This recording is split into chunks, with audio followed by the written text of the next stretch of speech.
Iran को रोकने के लिए इजराइल निकला था, जो युद्ध में बदल गया है। और युद्ध ऐसे शुरू हो गया है दोस्तों कि दुनिया दो धड़ों में बंटने लगी है।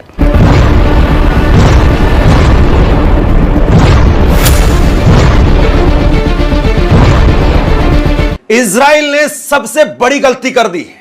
यह सवाल इस वक्त में पूरी दुनिया में पूछा जा रहा है कि क्या वाकई इजराइल ने सबसे बड़ी गलती कर दी है।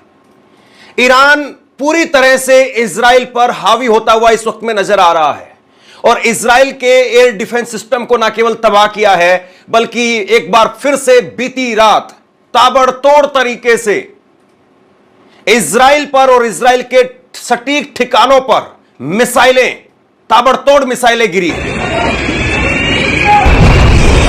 ईरान की बैलिस्टिक मिसाइल वो सीधे निशाना लगा रही है और इजराइल के रहोवोट स्थित वाइजमैन इंस्टीट्यूट ऑफ साइंस पर आज रात ईरानी मिसाइल ने सीधा हमला किया और एक प्रयोगशाला आग लग गई। एक कैंपस का हिस्सा पूरी तरह से क्षतिग्रस्त हो गया।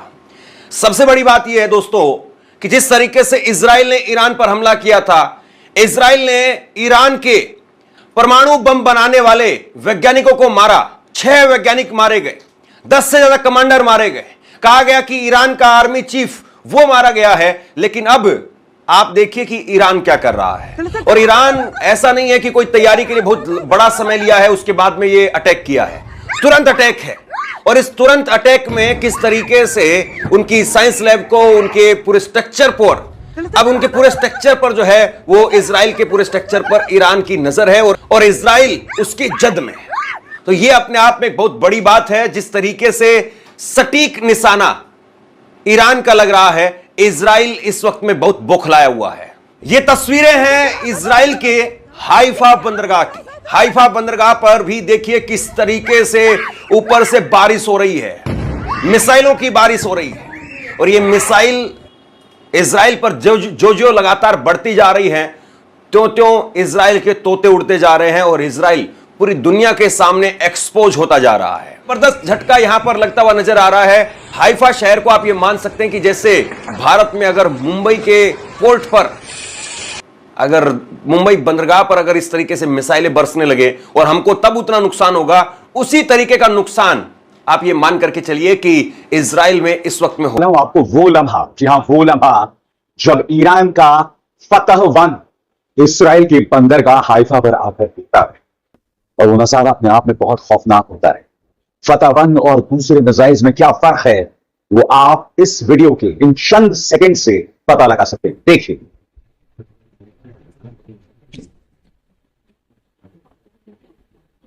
दोस्तों, ईरान और उससे जुड़ा प्रचार तंत्र यह दावा कर रहा है कि ईरान ने इसमें हाइपरसोनिक मिसाइल का इस्तेमाल किया है और इससे इस लड़ाई का पूरा खेल बदल गया है। पूरा खेल बदल गया है। इसराइल बौखलाया हुआ है, मगर बौखलाया हुआ इसराइल और भी ज्यादा खतरनाक है। हम ये नहीं भूल सकते कि इसराइल ने ईरान के बड़े बड़े जनरल्स, उनके न्यूक्लियर साइंटिस्ट और सबसे बड़ी बात, उनके 90 नागरिकों को मौत के घाट उतार दिया है। जवाब में ईरानी हमले में कम से कम जो आधिकारिक जानकारी है उस मुताबिक 5 से 6 लोग मारे गए हैं। मगर आज दूसरी रात ये प्रहार जारी रहा और मैं आपको बतलाने वाला हूं, हाइफा बंदरगाह पर जो ईरान लगातार हमला कर रहा है, भारत के लिए बहुत बड़े मायने हैं। जी हां, क्योंकि हाइफा बंदरगाह में इस शख्स गौतम अडानी के स्टेक्स हैं, बहुत बड़ी हिस्सेदारी है। और यकीनन ये जो हमला किया गया है, इस वक्त गौतम अडानी का ब्लड प्रेशर लगातार बढ़ रहा होगा और इस बारे में क्या जानकारी मौजूद है इस पर गौर किया। तो इजराइल और ईरान के बीच में जो युद्ध है वो धीरे धीरे और भीषण होता चला जा रहा है। कल देर रात तक ईरान ने इजराइल पर जबरदस्त हमले किए हैं। अब आपको बता दें, इससे इजराइल के कई शहरों को भारी नुकसान पहुंचा है। इसी पर बातचीत करने के लिए मयंक मेरे साथ जुड़ गए हैं। मयंक, आप देखिए, हमले दोनों तरफ से हो रहे हैं और ईरान ने इजराइल पर लगातार हमले करने शुरू कर दिए हैं। बताया जा रहा है कल देर रात तक ईरान की तरफ से हमले हुए हैं। कौन कौन से ऐसे शहर हैं जहां पर सबसे ज्यादा नुकसान इजराइल को उठाना पड़ा है? देखिए, एक बार फिर ईरान ने बहुत बड़ा हमला किया है इजराइल पर। पूरी रात ईरान की मिसाइल्स जो हैं वो इजराइल के 10 शहरों पर बरसती रही हैं और जैसा कि बताया जा रहा है कि एक साथ कई मिसाइल्स ईरान ने फायर की हैं। करीब 50 से ज्यादा बैलिस्टिक मिसाइल्स कल ईरान के अलग अलग शहरों पर गिरी हैं। हम आपको बताते हैं इजराइल में कहां कहां बड़ा नुकसान हुआ है। सबसे बड़ा हमला हुआ है हाइफा में। ये इजराइल का बहुत बड़ा शहर है जो कि एक व्यापारिक केंद्र माना जाता है। यहां पे बैलिस्टिक मिसाइल से बड़ा हमला किया है ईरान ने और बड़े नुकसान की खबर आई है। वैसी तेल अवीव में देखिए, तेल अवीव में कल भी ईरान के हमले हुए थे। हमने देखा था कि आईडीएफ का जो हेडक्वार्टर है उस पे सीधा मिसाइल गिरी थी और उसके बाद कल रात को तेल अवीव की कई बिल्डिंगों पर मिसाइल से ईरान ने अटैक किया है। इसके अलावा तीसरा शहर है इलत। इलत में भी कई जगह जो है वो ड्रोन से और मिसाइल गिरने की खबरें आई हैं। अफूला, रोहतोव और बेतियाम ये वो शहर है, बताया जा रहा है 6 से 10 शहर ऐसे हैं इजराइल के जहां पे बहुत बड़े हमले हुए हैं और सबसे ज्यादा नुकसान बताया जा रहा है बेतियाम में, जहां पे कई लोग लापता है मिसाइल हमले के बाद। पूरे इजराइल में लगातार सायरन बज रहे हैं, लोगों को शेल्टर्स में रहने के लिए कहा गया है, हॉस्पिटल्स में घायलों को पहुंचाया जा रहा है। बहुत बड़ी संख्या में इजराइल में लोग घायल हुए हैं और कई लोगों की मौत की खबरें हैं। एग्जैक्ट नंबर्स जब हमारे पास आएंगे तब हम आपको बताएंगे। अब देखिए, ईरान ने जो हमले किए हैं इसमें फतेह-1 मिसाइल जो है इसका इस्तेमाल किया है, हमाद मिसाइल का इस्तेमाल किया है, कादर बैलिस्टिक मिसाइल है इसका इस्तेमाल किया है और खैबर शेकन सबसे लंबी दूरी की ईरान की मिसाइल, बैलिस्टिक मिसाइल जिससे खैबर शेकन से ईरान ने हमला किया है और इजराइल में बड़ा नुकसान हुआ है। और हज कासिम, ये हज कासिम और खैबर शेकन 2 मिसाइल्स जो हैं इससे बड़ा नुकसान हुआ है। और फतेह-1 से बताया जा रहा है कि 1.5 टन वॉरहेड के साथ ईरान ने इजराइल पर मिसाइल दागी है। देखिए, 1.5 टन का वॉरहेड उस मिसाइल के ऊपर लगा था जो कि इजराइल में गिरी है। ये बहुत बड़ा हमला ईरान का माना जा रहा है। और देखिए, जो आयरन डोम सिस्टम है इजराइल का, वो इन मिसाइल्स को पूरी तरह से रोकने में कामयाब नहीं हुआ है। ये हम कल से देख रहे हैं, इंटरनेशनल मीडिया में इसकी बहुत ज्यादा चर्चा है कि जो मिसाइल्स आई, इजराइल का जिस तरह से दावा होता है कि थार्ड से या आयरन डोम से हर मिसाइल को रोक दिया जाएगा, ऐसा नहीं है। बहुत सारी मिसाइल्स ऐसी हैं ईरान की जो टारगेट पे गिरी हैं। ईरान की तरफ से कहा गया है कि बड़ा हमला हमने किया है और हमने अपने टारगेट को निशाना हो रहा है। जंग के हालात क्या हैं, 2 वीडियो से आप समझ लीजिए। पहला वीडियो आप देखिए, इसमें छत पर खड़े होकर लेबनान का एक बंदा आराम से म्यूजिक बजा रहा है और आप देखेंगे उसके बैकग्राउंड में ईरान से मिसाइलें जा रही हैं हाइफा यानी इजराइल की तरफ। और दूसरा वीडियो आप देख रहे हैं जिसमें इजराइल की सड़कों पर बवाल मचा हुआ है, आपस में ही लोग लड़ रहे हैं। शायद कितनी जल्दी सेफ हाउस में घुस जाएं, कितनी जल्दी बंकरों में घुस जाएं, अपनी जान बचा लें, इसके लिए आपस में लड़ाई हो रही है। एक और वीडियो आया था जिसमें एक आदमी सिर्फ चड्डी पहन के सड़क पर निकल गया था सेफ बंकर में जाने के लिए। वो वीडियो मैं यहां पर दिखा नहीं सकता, लेकिन इजराइल में तबाही मची हुई है, हालत खराब है जिस तरह के वीडियोज आ रहे हैं। अगर इजराइल के अखबारों की आज की हेडलाइंस देखेंगे तो जिस तरह के तस्वीर लगी हुई है, जिस तरह के वीडियोज आ रहे हैं, इन सारी चीजों को देखकर समझ में आ रहा है कि इजराइल के साथ वो हो रहा है जो उसने सोचा नहीं था। असल में अमेरिका के भरोसे था इजराइल और अमेरिका भी हमेशा इजराइल के साथ खड़ा रहा ही है, इसमें कोई दो राय नहीं है। जो जहाजें हैं इजराइल के पास, जो बम हैं, जो सारी चीजें हैं, वो अगर अमेरिका, ब्रिटेन और बाकी सारी कंट्रीज नहीं होती तो उनके पास नहीं होता। तो उनके भरोसे था, उसको लगा था कि हम जंग शुरू करेंगे और फिर मजबूरन पीछे पीछे अमेरिका हमारे साथ शामिल हो जाएगा। लेकिन ईरान ने पहली बेवकूफी तो की थी, हमले की पूरी संभावना थी, लेकिन उसके ऑफिसर्स, उसके साइंटिस्ट अपने अपने घरों में सो रहे थे, बंकर में नहीं सो रहे थे। यह बात मैंने कई बार कही है कि पहली गलती तो की थी, इसलिए पहला जो चोरों की तरह छुप कर वार किया इजराइल ने, उसमें तो नुकसान ईरान का निश्चित तौर पे हुआ। लेकिन 18 घंटे में ईरान ने खुद को दोबारा से खड़ा कर लिया और बहुत होशियारी के साथ अपनी स्ट्रेटजी को प्लान किया। यह बताया दुनिया को कि हम एक प्रोफेशनल आर्मी हैं, जहां सीनियर्स के मरने के बाद जूनियर्स तुरंत खड़े रहते हैं उनकी जगह लेने के लिए। तो इतने सारे अफसरों की शहादत के बावजूद ईरान ने स्टैंड लिया और बहुत कायदे से स्टैंड लिया। इस स्टैंड को बहुत समझने की जरूरत है। यह एक ऐसी इंपॉर्टेंट चीज है जो अक्सर मिस हो जा रही है, जो भी एनालिसिस मैं देख रहा हूं या पढ़ रहा हूं उसमें।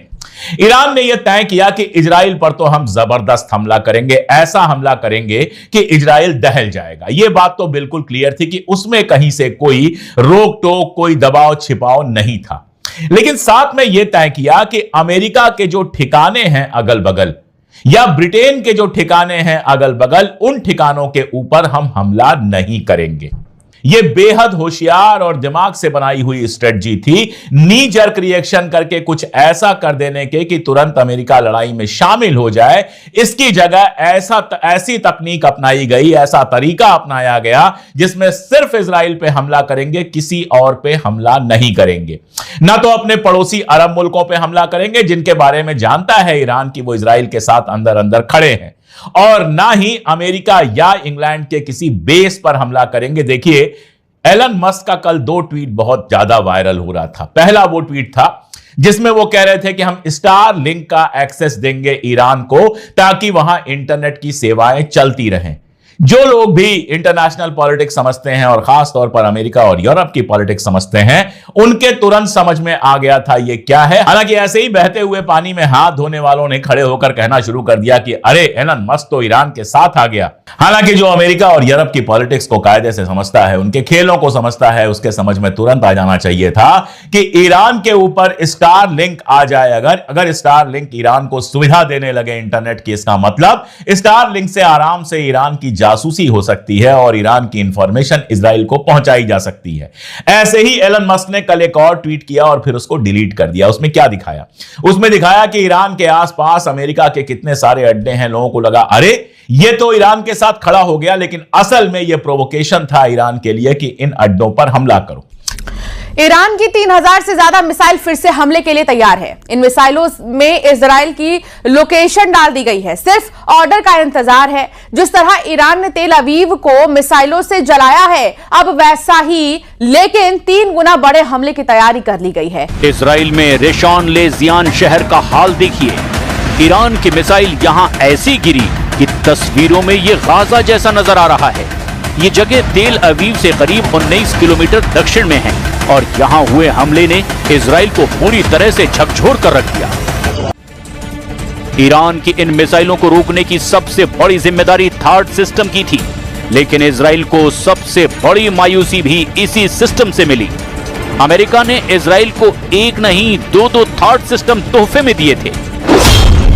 पहला सिस्टम अक्टूबर 2024 में डिलीवर किया गया और दूसरा सिस्टम अप्रैल 2025 में इजराइल पहुंचा। अब ईरान का हमला देखकर लगता है कि थर्ड मिसाइल डिफेंस सिस्टम की गारंटी सिर्फ 50-50 वाली ही बची है। जबकि बेंजामिन नेतन्याहू को ईरान के हमले से बचाने के लिए बाइडेन और डोनाल्ड ट्रंप ने अपनी सबसे बड़ी मिसाइल प्रूफ जैकेट इजराइल को पहनाई थी, लेकिन वो तो 13 जून की रात को पूरी तरह से नाकाम साबित हुई। आखिर इस मिसाइल प्रूफ जैकेट में खास क्या था जो पूरी तरह से एक्सपोज हो गया? क्योंकि दुनिया तो सबसे बेहतरीन मिसाइल रक्षा प्रणाली मानी जाती है। दावा है कि थार्ड 200 किलोमीटर की दूरी तक दुश्मन की किसी भी मिसाइल को मार सकता है। ये 150 किलोमीटर की ऊंचाई तक किसी भी मिसाइल को इंटरसेप्ट कर सकता है। अमेरिका के पास थार्ड की 7 बैटरियां हैं। एक बैटरी में 6 पट्टी समझना अमेरिका के दुमछल्ले इजराइल और उसके मित्र राष्ट्रों के लिए बहुत बड़ा नासूर साबित होने वाला है। इजराइल की मदद की सूरत में ईरान ने सीधे सीधे अमेरिका, ब्रिटेन और फ्रांस के खिलाफ जंग का ऐलान कर दिया है। देखिए, इजराइल की राजधानी तेल अवीव पर 8 घंटे तक बरपे कहर के बाद इजरायली रक्षा मंत्री इजराइल काट्ज ने धमकाया कि अगर ईरान ने मिसाइल हमले नहीं रोके तो तेहरान धूल में मिल जाएगा। इजरायली रक्षा मंत्री ने आईडीएफ चीफ ऑफ स्टाफ यान जमीर, मोसाद डायरेक्टर डेविड बार्निया और इजरायली सेना के सीनियर अधिकारियों के साथ बैठक के बाद ईरानी सुप्रीम लीडर आयतुल्लाह खामनेई का नाम लेकर कहा कि अगर उन्होंने इजरायली नागरिकों पर और मिसाइलें दागी तो तेहरान जल जाएगा। ईरानी तानाशाह ईरान के नागरिकों को बंधक बना रहा है। वहीं अमेरिका ने कहा कि हम ईरान की मदद के लिए अपने युद्धक बेड़ों को पास ले जा रहे हैं। इसी तरह के बयान फ्रांस और ब्रिटेन ने भी दिए हैं। इससे भड़के ईरान ने चेतावनी दे डाली है कि इजराइल के साथ हमारी जंग के बीच अगर कोई तीसरा आया तो उसे भयावह अंजाम भुगतने होंगे। अगर वो इजराइल पर तेहरान के हमलों को रोकने में मदद करते हैं तो क्षेत्र में अमेरिका, ब्रिटेन और फ्रांस के ठिकानों पर हमला किया जाएगा। मतलब ईरान ने सीधे सीधे अमेरिका, ब्रिटेन और फ्रांस को चेतावनी दे दी है कि आप अपने युद्धपोतों और सामरिक अड्डों को इजराइल की मदद के लिए इस्तेमाल करेंगे तो हम आपको भी नहीं छोड़ेंगे। हम निशाना बनाने के लिए स्वतंत्र होंगे। आपको बता दें कि ईरान ने इजराइल के रक्षा मंत्रालय पर मिसाइल दागी है। पूरे यरूशलेम में विस्फोटकों की गड़गड़ाहट सुनी जा सकती है और इजराइल के टीवी स्टेशनों ने मिसाइल हमले के बाद तेल अवीव में धुएं के गुबार उठते दिखाए हैं। इजराइल और ईरान के बीच युद्ध हर पल में गंभीर होता जा रहा है। यह बात सच है कि इजराइल ने ईरान की तरफ से ऐसी तीखी और मारक प्रतिक्रिया की उम्मीद नहीं की थी। उसने ईरान को हल्के में लिया था, लेकिन कुछ चीजें हुई हैं जो इससे पहले इजराइल ने कभी नहीं देखी। जैसे ईरान से टकराव के बीच इजराइल ने देश का सबसे बड़ा और व्यस्त बेन गुरियन इंटरनेशनल एयरपोर्ट अगले आदेश तक बंद कर दिया है। ईरान का खौफनाक तरीन हमला, इसराइल खंडरात में तब्दील। ईरान ने इसराइल पर 60 टन वजनी बैलिस्टिक मिसाइल दाग दिए, इसराइल को तबाह बर्बाद करके रख दिया। हर तरफ खौफ छाने लगा इसराइल में। मजीद अगर इस तरह की रिएक्शन वीडियो देखनी है तो हमारे चैनल को सब्सक्राइब